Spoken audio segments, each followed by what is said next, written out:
Member of Parliament for North Tongu in the Volta region, Samuel Okudzeto has lamented government's continuous silence on resettling victims of the Akosombo Dam Spillage induced floods.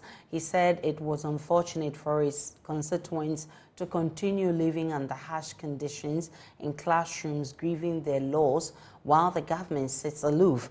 He also questioned the Volta River Authority for showing reluctance in compensating the victims who have lost their livelihoods, investments, and properties to the floods. Mr. Ablako was speaking at the inauguration ceremony of a 7-member accountability council tasked to ensure equitable distribution of relief items received by the Office of the MP and the resettlement of the victims. I'm not hearing anything about compensation. Apart from the need to relocate people out of the schools, people have lost everything they have worked for their entire life. Their farms, their livestock, their fish ponds, their shops, everything is gone. Electronic appliances, gadgets, everything. Why is the VRA silent on compensation? Why have they not asked us community leaders to submit the data, the evidence, and the documentation which we possess on what has been lost? Please, people should not think that they can create this man-made disaster and get away with it. I want to thank the Speaker of Parliament and colleagues in Parliament who have rallied behind us after I delivered my statement last week, and the Speaker has ruled with very clear terms that there will be a parliamentary inquiry into this whole disaster. Because in 2010, when you look at the record, the water levels were much higher than this year. And yet the spillage that was done in a very controlled, professional manner. We didn't see this level of destruction and devastation.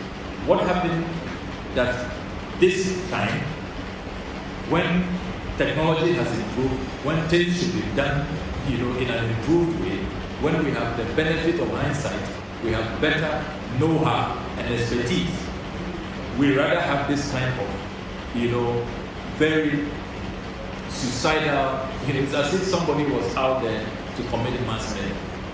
We will not accept this level of negligence. And I'm glad that Parliament is going to look into this.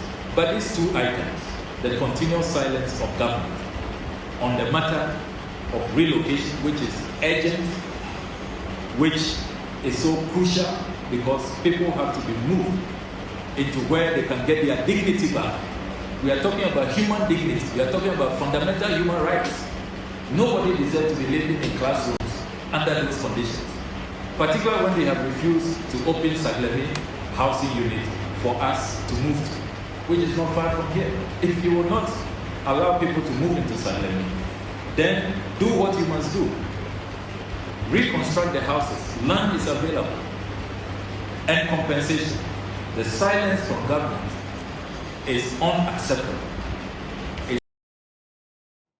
Meanwhile, water levels have significantly reduced in flooded communities. JoyNews' Ivy Setoji joins us with some updates. Ivy, describe the current water levels in some of the affected communities. Well, some of the places are completely down. The water level is completely dried up, with some people trying to clean up their houses, their shops, and move in, start to their normal businesses. You go to some houses, you realize that there's no water at all. You see residents trying to scrub their house, and also some of the shops. Where the entrance to where we normally take the boat to the St. Kizito on the river, where the whole place, the houses there are flooded. It's also receding gradually, except that the residents are saying that maybe it will take some time. Currently, the engineers and planners are still in dredging some of the areas to make sure that all the places, all the water is able to get down. And also, we understand that the construction of the housing units in the fair area by the construction ambassadors is also ongoing.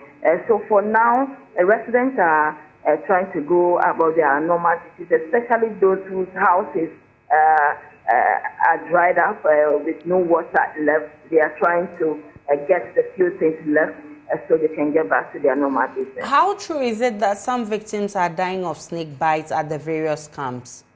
Well, we have tried to confirm that.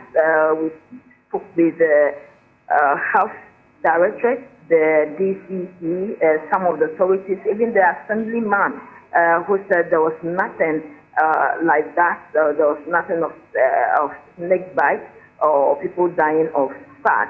We have really made our search and we are still doing it. But for now, that information has not been confirmed that someone was bitten by a snake.